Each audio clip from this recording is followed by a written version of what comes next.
So I guess we are calling this bonus content for the playlist, not because I'm teaching you anything, because I don't think you should ever do this literally ever. But in the first video on the playlist, I mixed up some oil and some water and told you I would show you what happens if you add the appropriate amount of lye to convert said oil and water to soap into that container. And I just found that container and remembered that I said I was going to do that. So that's what we're doing today. But I have to send you the intro because it's a whole format thing. It's what I do. So hello, I am Mrs. Soap and Clay. Let's make stuff.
How's it going, sudsers? Welcome back to the channel. You are at Soap and Clay, where we make all the soapy things. And you are here for some weird bonus round of things that you should never do.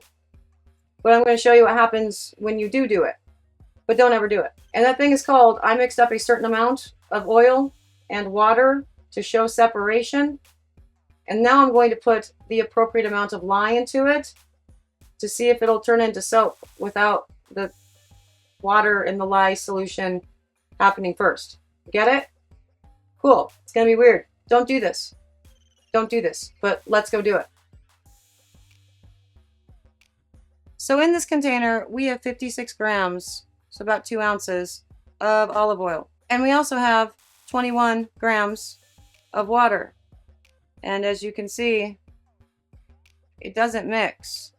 See? That was the point of it. Like, that's what I did. But I also said in the video that, I would maybe show you what happens. So, let's do that. So we're going to do the thing. So we are going to switch this to grams, and we are going to weigh out 7 grams of lye, which is what is needed to convert this olive oil and the water. Sound good? Yeah, it's a great time. Oil and water is sitting at 141 degrees. Why? Because I make bad decisions. All right, and I'm going to need a whisk, probably. Cool. My goggles are fogging up. It's very hot. All right, ready?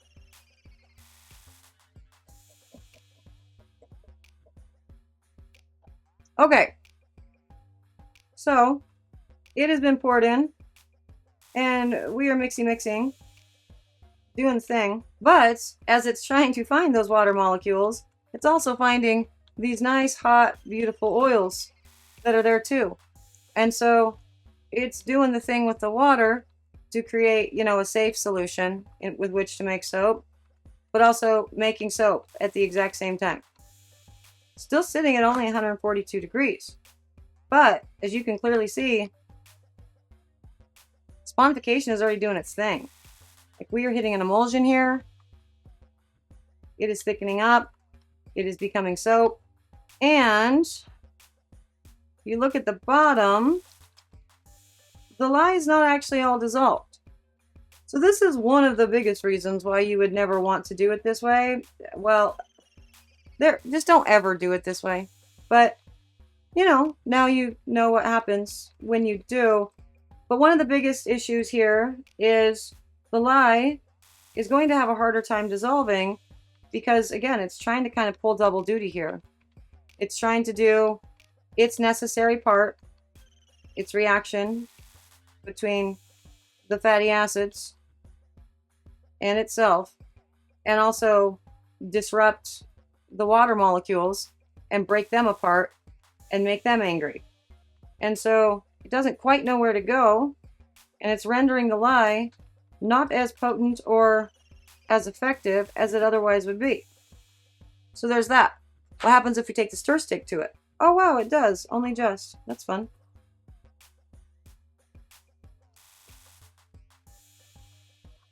Now can you see the lye granules on top of there? Yeah, that's not great. And you can see the separation there at the top of the stick, but looking down here, it's legitimately becoming soap. Oh, it just gave off that soap smell. Oh, it heated up a lot. So that just hit my glove there.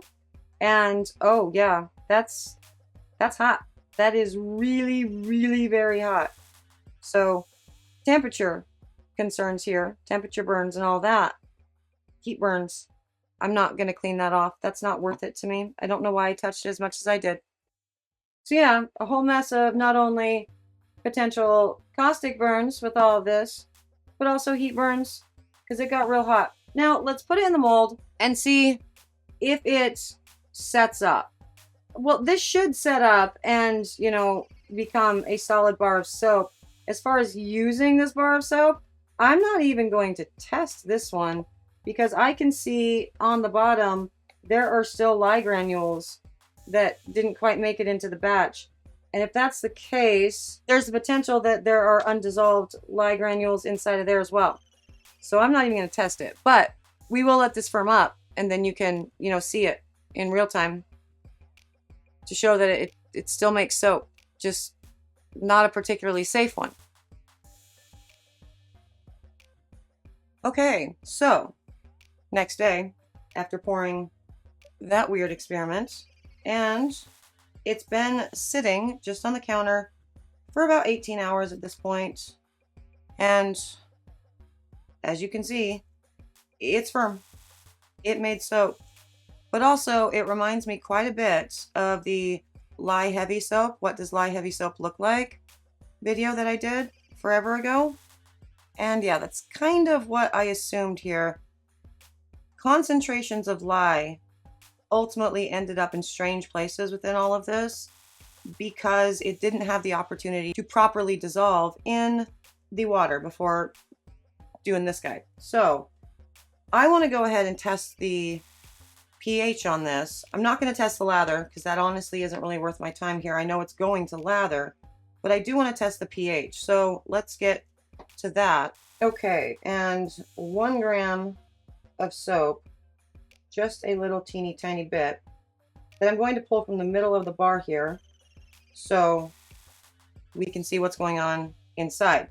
Outside, it's been exposed to enough air just by nature of saponification and sitting out on the counter that it's going to test lesser usually. So I'm going to test from the inside. I use a proper pH testing kit. This one is reasonably cheap. I want to say it's maybe $100 on Amazon. I don't even know if I have any pH strips around with which to test.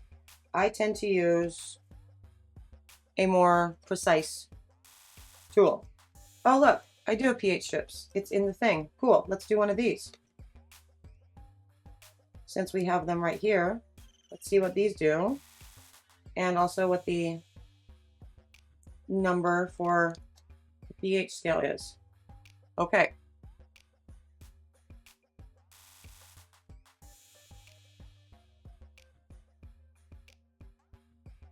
Right, so that's not going to dry any lighter. So we are looking at 11, 12, somewhere in that range that we super don't like. Let's see how accurate that is with this guy. Okay, so I am still calibrated. That is good to know. Clean that out with some distilled water there. Let's see what we have going on inside this. So this solution is sitting pretty stable at 11, which makes sense based on the pH strip as well, because that's kind of where it's hitting in the strip as well. So therefore, this is very much a lye heavy soap. Will that tone down as the days progress? Yes. Am I going to risk that and use that for anything? No. And you should also keep that in mind, because I use questionable soap on my skin all the time. just to see what happens. And this one, I'm not going to touch. I will not be doing that.